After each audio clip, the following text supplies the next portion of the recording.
ಅಮೆರಿಕಾದ ಮಾಜಿ ಅಧ್ಯಕ್ಷರಾದ ಅಬ್ರಹಾಂ ಲಿಂಕನ್ ಅವರ ಪ್ರೇರಣಾ ಉಲ್ಲೇಖಗಳು ಹೀಗಿವೆ. ಜನರಿಂದ ಜನರಿಗಾಗಿ ಜನರಿಗೋಸ್ಕರ ಇರುವ ಸರ್ಕಾರ ಎಂದಿಗೂ ಭೂಮಿಯಿಂದ ನಾಶವಾಗುವುದಿಲ್ಲ. ನೀವು ಏನೇ ಆಗಿರಲಿ ಒಳ್ಳೆಯವರಾಗಿರಿ.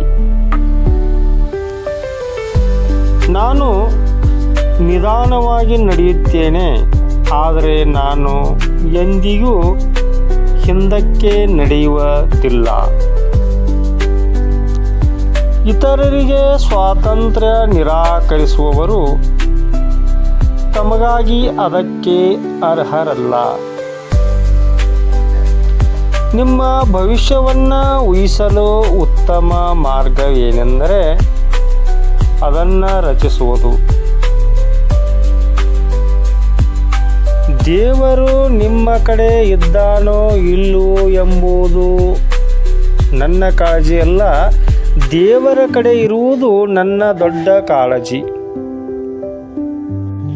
ಸ್ವತಃ ವಿಭಜನೆಯಾದ ಮನೆ ನಿಲ್ಲಲು ಸಾಧ್ಯವಿಲ್ಲ.